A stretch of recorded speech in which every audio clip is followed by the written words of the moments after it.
একটা 80 বছরকার বুড়া, বয়স 80 বছর, ভালো করে শুনবেন। হঠাৎ করে শরীর খারাপ। শরীর খারাপ বলতে বেমারি কি? শ্বাস নিতে পারে না, অক্সিজেনের কমি হয়ে গেছে। অক্সিজেনের কমি হতে গেলে মানুষ শ্বাস নিতে পারবে না, মানুষ মরেও যায় নাকি? অক্সিজেনের কমি।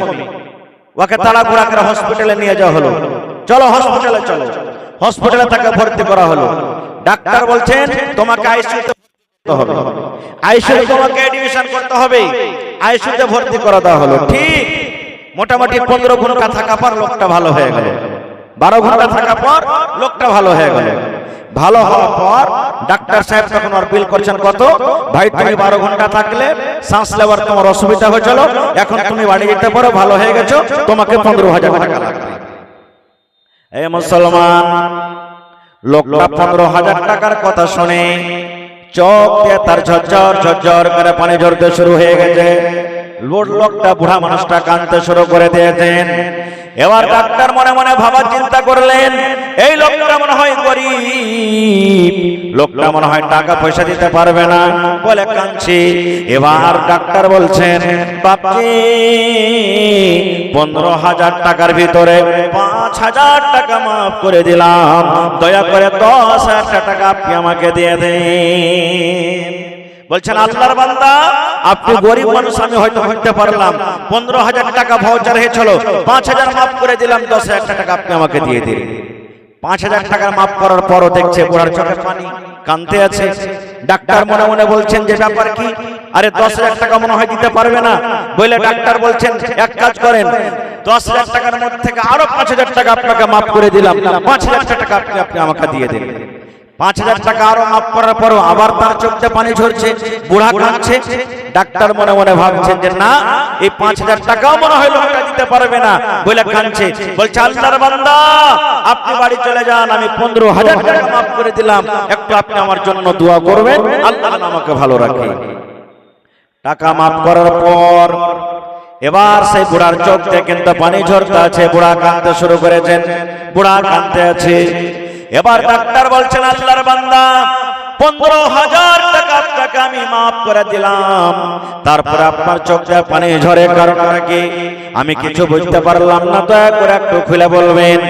এবার ওই লোকটা বলছেন, ডাক্তার বাবু, টাকার জন্য আমি কান্দি না। বলছেন তবে কেন কান্দেন? বলছেন ডাক্তার বাবু, 15,000 টাকার জায়গাতে আজ যদি আমার 50,000 টাকার ভাউচার হয়ে যেত, আল্লাহ আমাকে মাল দিয়েছেন, টাকা দিয়েছেন, আমি আদায় করতে পারতাম, দেওয়ার ক্ষমতা রাখে। ডাক্তার বলছেন তবে কাঁদেন কেন? বলছেন ডাক্তার বাবু, এই জন্য কাঁদছি, আপনার হসপিটালে আমি কতক্ষণ থাকলাম? বলছে 12 ঘন্টা। বলছে 12 ঘন্টাতে আমার বেমারি কি ছিল? বলছে অক্সিজেন আপনার শরীর থেকে কমে গেছিল। বলছে একটা শ্বাস অক্সিজেন কমে গেছিল।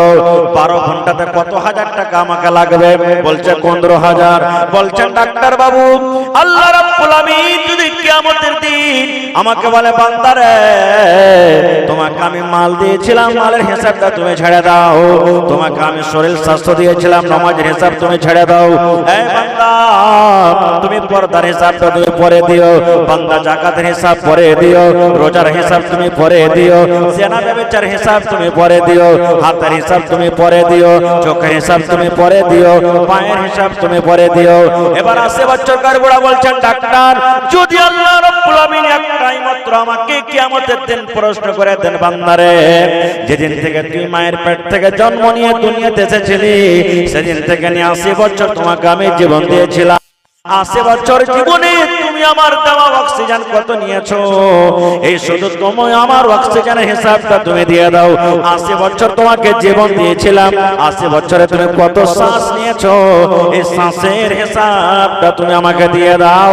এই হিসাবটা আমি দিব কেমন করে? এই জন্য আমি কান্দি। আজকে আল্লাহর দেওয়া নিয়ামত কত খাচ্ছি আমরা? আল্লাহর দেওয়া নিয়ামত খাওয়া পর আল্লাহর শুকরিয়া আমরা আদায় করি না। আল্লাহ তাবারক ওয়া তাআলার আমরা শুকরিয়া আদায় করি না, আল্লাহর বড়াই আদায় করি না। খুব আল্লাহ তাবারাক ওয়া তাআলা আমাদেরকে সন্তান দান করেছেন, এটা আল্লাহর একটা নিয়ামত। হাত দান করেছেন, এটা আল্লাহর একটা নিয়ামত। পা দান করেছেন, এটা আল্লাহর একটা নিয়ামত। শেখ সাদি রহমাতুল্লাহ আলাইহি বাজারে গেছেন চপ্পল খরিদ করার জন্য, কেনার জন্য। বাজার থেকে একবার বাড়িতে আসছেন, চপ্পল কিনে নি।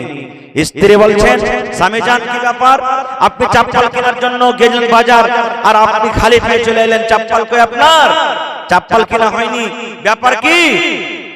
এবার শেখ সাদি রহমাতুল্লাহ আলাইহি বলছেন কি জানেন, বেবি রে, আমার পা দোকানটা ভালো আছে, চপ্পল আমার পায়ে নাই, চপ্পল খরিদ করার জন্য আমি বাজারে গিয়েছিলাম। কিন্তু বিবি রে, যেমনই আমি বাজারে ঢুকলাম, আমি একটা লোককে দেখলাম, ওর হাঁটু থেকে দুই খান্ডা পা নাই। আমি সেই সময় আল্লাহর তারিফ করলাম, আল্লাহ রাব্বুল আমিনের শুকরিয়া আদায় করলাম। আল্লাহকে বললাম, রব্বুল আমিন, তুমি আমাকে পা দিয়েছো, কিন্তু আমার পায়ে চপ্পল নাই বলে চপ্পল খরিদ করার জন্য আমি বাজার গিয়েছিলাম। কিন্তু আল্লাহ দেখো, তোমার এই বান্দা বিনা পায়ে দুনিয়াদারি করে।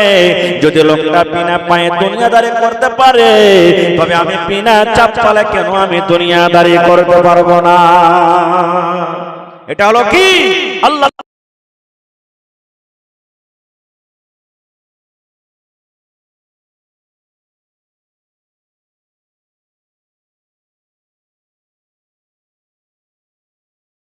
সূরাতুন নামল দেখবেন, ওই সূরাটাতে আল্লাহ তাবারাক ওয়া তাআলা দুটো ঘটনা জিকির করেছেন।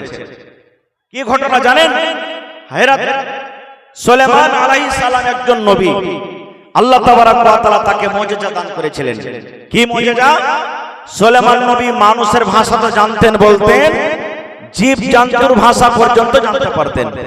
কাইয়ার ভাষা জানতেন, সারকের ভাষা জানতেন, সাপের ভাষা জানতেন, পাখির ভাষা জানতেন, পিঁপড়ার ভাষা জানতেন। সুলাইমান নবী এগুলা সমস্ত জুবান ভাষা বলতে পারতেন। আমরা বলি না কোকড়ো কোক, ছাগল যেমন ভ্যাঁ করে ভ্যাবায়, কুকুর যেমন ডাকে, পিঁপড়ার ভাষা তো, পিঁপড়ার কথা তো আমরা শুনতেই পাই না, কিন্তু সুলাইমান নবী জানতে পারতেন। একদিনকার ঘটনা, সুলাইমান আলাইহিস সালাম, ভালো করে শুনবেন, সুলাইমান আলাইহিস সালাম নিজের লাই লস্করকে সাথে করে, জিনের আলাদা দল, মানুষের আলাদা দল, পক্ষের আলাদা দল, এই সমস্ত জামাতে নিয়ে রাস্তাতে হেঁটে চলেছে, হাঁটছেন রাস্তাতে। আর রাস্তা পথে যখন আমরা হাঁটি, তখন পিঁপড়া বাঁচিয়ে বাঁচিয়ে চলি না, মানুষজন বাঁচিয়ে চলি? ভাই বলেন তো, মোটরসাইকেল চালায়, হাইটা যায়, সাইকেল চালায়, মানুষ যেন ডোলা না যায়, ছাগল কুকুর যেন সামনে না পড়ে, এটাকে বেঁচে চলি। কিন্তু পিঁপড়ায় অ্যাক্সিডেন্ট না হয়ে যায়, কোনোদিন বাঁচি? জোরে বলেন ভাই, বাঁচি কি আমরা? পায়ের তলে আইলো যে যখন সেখানে গেল, আমরা হেঁটে চলে যাই, এটাই না? তো সুলাইমান আলাইহিস সালাম লাইলাস করে রাস্তাতে হেঁটে চলে যাচ্ছেন, আর পিঁপড়ারকে যত জামাত ওরা রাস্তার উপরে চলে এসেছে। আমাদের যেমন মোড়ল, গ্রামে একটা মোড়ল আছে, মেম্বার আছে, সমিতি আছে, সরপঞ্চ আছে না নেই? তো পিঁপড়ার ঘেটা মোড়ল আছে। আল্লাহর কোরআন বলছে, আমার কথা নেই, কোরআনে দেখবেন খুলে, সূরাতুন নামল। পিঁপড়ার একটা মালিক রাজা, ও রাজা পিঁপড়াটা অন্য পিঁপড়াকে ডাকছেন। কি ডাকছেন? রে পিঁপড়ার দল, তাড়াতাড়ি করে তোমরা নিজের নিজের খালে তোমরা ঢুকে যাও। ভালো করে শুনবেন, রাজা পিঁপড়ে, মোড়ল পিঁপড়ে, মুখিয়া পিঁপড়া অন্য পিঁপড়াকে ডাকতে বলছেন, ও পিঁপড়ার দলেরা তোমরা শোনো, তোমরা যদি নিজের নিজের জান বাঁচাতে চাও, নিজের নিজের যদি প্রাণ বাঁচাতে চাও, তোমরা নিজের নিজের তাড়াতাড়ি খালে তোমরা ঢুকে যাও। কেন ঢুকে যাও? ওই যে দেখো সুলাইমান নবীকে, তার সাথে কত ফৌজ আছে, সুলাইমান নবীর দিকে তোমরা তাকাও, তার সাথে কত লস্কর আছে, সেই ফৌজ তোমার উপরে পা চাপকে দিতে পারে। ওরা বেখিয়ালিতে আছে, হয়তো তোমাদের দিকে ধ্যান নাই, বেখিয়ালিতে রাস্তা দিয়ে হাঁটে চলে যাবে, তোমরা তাদের পায়ের তলাতে চলে আসবে, তোমরা চলে যাবে, মরে যাবে, শেষ হয়ে যাবে, হালাক হয়ে যাবে। ও পিঁপড়ার দল রে, যদি তোমরা নিজের নিজের নিজের নিজের যদি তোমরা জান টাকা বাঁচাতে চাও, তোমরা নিজের নিজের খালের ভিতরে তোমরা ঢুকে যাও। যেমন কথাটা বলা, সুলাইমান আলাইহিস সালাম বলছেন, এই রুকো, এক কদম আর তোমরা পা বাড়াবে না, কারণ ওই পিঁপড়াতে যে নিজের পিঁপড়াকে ডাকতে যেটা কথা বলেছিল বুঝে নিয়েছে। সুলাইমান আলাইহিস সালাম আগে কি ঘটনা ঘটলো না ঘটলো আমি ঘটনার দিকে যাব না। আমার বলার উদ্দেশ্য আয়াতটার তরজমা বায়ান আপনার সামনে এই জন্য আমি শোনালাম। এই লালবাথানি গ্রামে বা অন্য গ্রাম থেকে যত গার্জিয়ান এসেছেন আপনার উপরে আমার উপরে দায়িত্ব মোড়লি পেয়েছেন, আপনি গার্জিয়ান হয়েছেন, বাড়ির বাপ হয়েছেন, চাচা হয়েছেন, মুখে হয়েছেন, মেম্বার হয়েছেন, এটা আল্লাহ রাব্বুল আলামিন আপনাকে সম্মান দান করেছেন। এটা হলো আল্লাহ তাআলার একটা দয়া নিয়ামত। এই নিয়ামতের হক আদায় করতে হবে। কি হক আদায় করতে হবে? এক পিঁপড়া যদি যার জন্য জান্নাত নাই জাহান্নাম নাই, সেই পিঁপড়া যদি অন্য পিঁপড়াকে বাঁচার জন্য যদি বলে যে তোমরা নিজের খালে ঢুকে যাও যদি নিজের জান বাঁচাতে চাও, আল্লাহ যে আপনাকে 5টা বাপের গার্জিয়ান করেছেন, আল্লাহ যে 5টা বেটির গার্জিয়ান করেছে, আপনি যে 50 ঘরের মোড়ল হয়েছেন, আপনি যে একটা পঞ্চায়েতের মুখে হয়েছেন, তা আল্লাহ তাআলা আপনাকে যে নিয়ামত দান করেছেন, আল্লাহ তাআলাকে আপনাকে সম্পর্কে জিজ্ঞাসা করবেন না? কিন্তু আমরা বাপ কি করছি? বাপ কতখানি জিম্মেদারি আদায় করছি? 5টা বেটা আছে, কত বেহায়া বাপ বেটাকে বলছে যত রে তোর ভাইয়ের ওই বিড়ি গেল একটা নিয়ে তো যত। কত বাপ এমন আছে বেটা সামনে আছে মেরে দিলে ওর সামনে কি এই যে ইট ভাট্টা ধরিয়ে দিলে, মুখে বিড়ি সিগারেট ধরিয়ে দিলে, আপনি বলেন বেটা 5 বছর 7 বছর 10 বছরকার বয়স এত সুন্দর আপনাকে নিয়ামত দান করেছেন, আর সেই বেটার সামনে যখন আপনি বিড়ি খাবেন আর আপনার বয়স যখন 80 বছর হবে, সেদিন আপনার বেটা আপনার মুখের সামনে বিড়ি খাবে, আপনি তখন কি বলবেন? তোর কাছে লাজ শরম কিছু নাই রে। লাজ শরম কেন হবে? যখন ওর বয়স ছিল 5 বছর, সেদিন যে ওর সামনে আপনি বিড়ি ধরিয়ে খেয়েছেন, ছেলে তো মনে করছে আর বাপ খেয়েছে তাই ঝামা খেতে হয়। ভাববে না? ভাববে না? আর একটাই মাত্র আপনাকে কোরআনের একটা ঘটনা শোনাবো। বাস আমি বলেছি 15 মিনিট আপনাকে সামনে মাত্র ওয়াজ করব, আর একটা ঘটনা 2 মিনিটে শোনাবো। কোরআনে একটা সূরা আছে সূরা আলে ইমরান, কোরআনে একটা সূরা আছে সূরা মারইয়াম, দুটো সূরা মিলিয়ে বাস 2 মিনিটে দুটো একটা ঘটনা শেষ করব। কি ঘটনা? একজন মহিলা যার নাম হলো হান্না। মহিলাটার নাম কি মনে রাখবেন? মহিলাটার নাম কি? কথা বলে, মহিলাটার নাম কি? হান্না। হান্নার পেটের সন্তান। মহিলাদের পেটে যখন সন্তান হয় মা খালারা জানতে পারে যে হ্যাঁ আমার পেটে সন্তান ধরেছে। হান্না পেটে সন্তান হয়ে গেল, নজর মানছেন। যেমন আপনি নজর মানছেন, আল্লাহ চকের জমিনটা লালবাথানি চকের ওইখানে 1 কাঠা জমিন আছে, জমিন কিনতে পারলে 10,000 টাকা মাদ্রাসার জালসাতে দান করতে হবে। আল্লাহ জি আমার যদি বেটা হয়ে যায়, বেকার বেটা জন্ম হলে আমি একটা রোজা করব। আল্লাহ আমার অমুক কামখান হয়ে যেতে আমি এই কাজ করব। নজর মানছেন না? মানেন না? মা হান্নার পেটে সন্তান, নজর মানছেন। কি নজর মানছেন? এই রব্বুল আমিন ভালো করে শুনবেন। মা হান্নার পেটে সন্তান, মা হান্না নজর মানছেন রব্বুল আমিন। আমার এই সন্তান যখন দুনিয়াতে আসবে, মা আমি তার কামে খাবো না, আমি তার দোকানদারি করা খাবো না, দুনিয়াদারি করা খাবো না, চাকরি করা খাবো না। আমি আল্লাহ জি এই সন্তান যখন আমার দুনিয়াতে চলে আসবে, আমি আমার এই সন্তানকে তোমার ঘরের জন্য আমি দিয়ে দিলাম। আমার এই ছেলেটা আল্লাহ তোমার ঘরে আজান দিবে, মা আমি নাকি পাবো। আমার ছেলে নামাজ পড়বে, মা আমি নাকি পাবো। ছেলে আমার মসজিদে সব মসজিদ ঝাড়ু দিবে, মা আমি নাকি পাবো। আমার ছেলে মুসাল্লিরাকে পানি তুলে তুলে দিবে, মা আমি নাকি পাবো। আল্লাহ আমার ছেলেটাকে তোমার ঘরের জন্য আমি দিয়ে দিলাম। পেটের সন্তান মা নজর মেনে নিলেন। আল্লাহ সন্তান যদি দুনিয়াতে আসে, আমি তোমার ঘরের জন্য আমি দিয়ে দিলাম। আল্লাহর কোরআনের কথা বলছি, মা নজর মেনে নিলেন। মার নজর কি ছেলে, ছেলের নজর মানে বেটা। এখনকার মতন নয়, চল রে সাহেব চল আল্ট্রাসাউন্ড করবো, দেখছি বেটা আছে কি না বেটি আছে। তখন ছিল না এগুলা কিছু। দিন গেল, মাস গেল, সময় গেল, এবার যেদিন 9 মাস 10 মাস হয়ে গেল, আল্লাহ রাব্বুল আমিন তাকে দুনিয়াতে সন্তান দিলেন, ছেলেও দুনিয়াতে আওলাদ হলো। হান্নার পেট থেকে মেয়ে জন্ম হলো, ছেলে না হয়ে মেয়ে হলো, বেটি হয়ে গেল। মা আফসোস করে বলছেন রব্বুল আমিন আমি নজর মেরেছিলাম, আল্লাহ যদি আমার পেট থেকে ছেলে হয় তোমার ঘরের জন্য আমি দিয়ে দেব। কিন্তু আল্লাহ জি আমার পেট থেকে বেটা না হয়ে আল্লাহ বেটি হয়ে গেল। বেটি মানুষ মসজিদে কেমন করে যাবে? মাসে মাসে 4 দিন 5 দিন 5 দিন করে তো যেতে পারবে না। পুরুষের সাথে কেমন করে যাবে? পুরুষের সাথে কেমন করে থাকবে? আয় রব্বুল আমিন আমি এখন কি করব? আমি নজর মেরেছিলাম আল্লাহ তুমি যদি পেয়াটা দাও তোমার ঘরে দেব, কিন্তু আল্লাহ জি পেয়াটা না হয়ে বেটে জন্ম হয়ে গেল। এবার আপনাকে আর একটা কথা বলে দিয়ে জায়গাতে বোঝার জন্য, বেটা দেওয়ার মালিক কে? জোরে বলেন, বেটা দেওয়ার মালিক কে? বেটি দেওয়ার মালিক কে?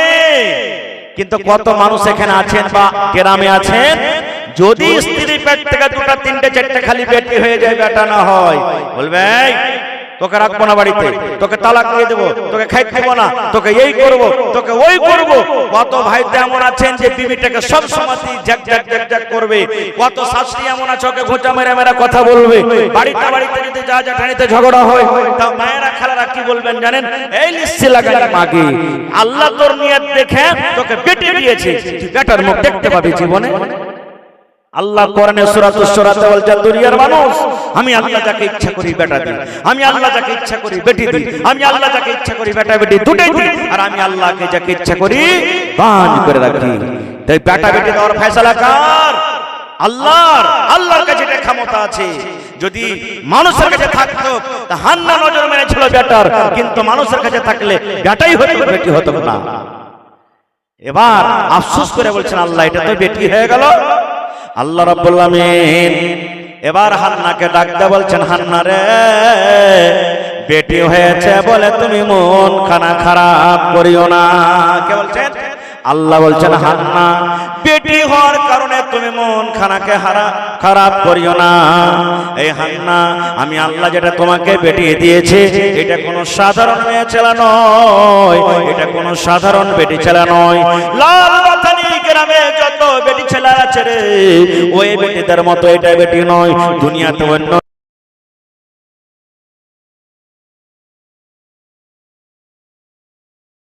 আমি তোমার বেটিকে আলাদা ভাবে আমি জন্ম দিয়েছি, তার মান সম্মান আলাদা। আল্লাহ নিজে বলছেন, এই হান্না, তোমার বেটির নাম তুমি রেখে দাও মারিয়াম। বেটির নাম কি রাখো? মারিয়াম। আগে কে ঘটনা কি হলো না হলো টাইমে যেতেই না, আধা ঘন্টায় দিকে দিকে হয়ে গেল। আগেকার কি ঘটনা ঘটলো না ঘটলো ওদিকে আমি আর যাব না কোনোদিন। আবার আল্লাহ বাচ্চা রাখাতো আমার ঘটনাটা বলার উদ্দেশ্য, এই আমার লালবাথানি এলাকার যত ভাই যত মা যারা শুনেছেন, আপনি কি হান্না বলতে পারবেন না? হান্না যদি নজর মেনে থাকে, আমি আমার বেটা যদি হয়, আল্লাহ তোমার ঘরে দিয়ে দেব। আপনার মনটা কি এটা চাহে না? আল্লাহ আমার 5টা বেটা হয়েছে, একটা বেটাকে আমি হাফেজে কোরআন করব। আল্লাহ আমার 5টা বেটা হয়েছে, একটা বেটাকে আমি মাওলানা করব। আল্লাহ আমার 2টা বেটি হয়েছে, একটা বেটিকে আমি হাফেজা করব, একটা বেটিকে আমি বানাত দেব, একটা বেটিকে আমি ডাক্তার মাস্টার করব। আল্লাহ আমার ছেলের নামাজ পড়িতে যাই না, আমি আল্লাহ তোমার ঘরের জন্য আমি তাকে আমি দিয়ে দেব। এরকম কি মন জাগে না ভাই? সন্তান হলো আল্লাহ তাবারক ওয়া তাআলার দেওয়া একটা নিয়ামত। এই নিয়ামত যদি বরবাদ হয়ে যায়, কিয়ামতের দিন আল্লাহ নিয়ামত সম্পর্কে আপনাকে জিজ্ঞাসা করবেন, ছেড়ে দিবেন না ভাইরে। তবে আধা ঘন্টা সময় বেঁচে গেছে। আল্লাহ তাবারক ওয়া তাআলার দেওয়া হলো একটা কি মাল, মাল মাল হলো একটা নিয়ামত। এক মিনিটের একটা হাদিস আপনাদের সামনে বলে দিই। যেদিন কিয়ামত হবে, হাসর হবে, ওই কিয়ামতের দিন আমার মাথাতে টুপি সেদিন থাকবে না, শরীরে জামা কাপড় সেদিন থাকবে না, পরনে পায়জামা সেদিন থাকবে না, পায়ে চপ্পল জুতা সেদিন থাকবে না। রাসূল বলেছেন, যেমন মায়ের পেট থেকে উলঙ্গ এসেছি, ওরকম দুনিয়াতে থেকে আবার আল্লাহর সামনে কিয়ামতের দিন উলঙ্গ হয়ে উঠতে হবে। কথাটা শোনা পর নবীর স্ত্রী মা আয়েশা বলছেন, ইয়া রাসূলুল্লাহ, ওখানে কি মায়ের লোক মতলক সব থাকবে আর মায়ের লোক উলঙ্গ? নবীজি বললেন, হ্যাঁ, যেমন কথাটা বলে দেওয়া। এবারে মা আয়েশা বলছেন, ইয়া রাসূলুল্লাহ, বড় লজ্জার কথা নবী গো, সেই দিন নিজের ইজ্জতের কেমন করে আমরা রক্ষা করব? এবার নবীজি বললেন, আয়েশা রে, কিয়ামতের দিনটা এমন দিন হবে, কে কাপড় পিন্দা আছে আর কে কাপড় পিন্দা নাই সেই দিন দেখার মতো মানুষের সময় হবে না। আয়েশা, মানুষ শুধু একটাই কথা সেই দিন বলবে, আল্লাহুম্মা সাল্লিম, আল্লাহুম্মা সাল্লিম। হায়রে আমার নফস, আমার কি হবে, আমার কি হবে, আমার কি হবে? মানুষ হাই হাই করবে। সেই দিন নবীজি বলেছেন, দিন লা তাজুলু কদম ইবনে আদম হাত্তা ইসআল আন খামস। দয়ার নবী বলেছেন উম্মত রে, কিয়ামতের দিন আল্লাহ রাব্বুল আমিন হিসাবের কাট করাতে মানুষ দাঁড় করাবেন। আজকে জালসা শুনতে এসেছেন, যতক্ষণ মন হলো শুনলেন, বসে চলে যাবেন, কেউ আপনাকে বসাতে পারবে না। না পারবে? কেউ বসাতে পারবে না। যখন মন হলো আইলেন, যখন মন হলো চলে গেলেন। কিন্তু নবী বলেছেন যেদিন কিয়ামত হবে, মানুষের সামনে মানুষের আল্লাহর সামনে মানুষ দাঁড়াবে। নবীজি বলেছেন 5টা সওয়ালের যতক্ষণ পর্যন্ত মানুষ হিসাব না দিতে পারবে, এক কদম পা আগে হটতে পারবে না, এক কদম পা পাঁচে হটতে পারবে না, এক কদম ডান কিংবা বাম দিকে হটতে পারবে না, যতক্ষণ পর্যন্ত মানুষের 5টা জিনিসের সওয়াল না দিতে পারবে।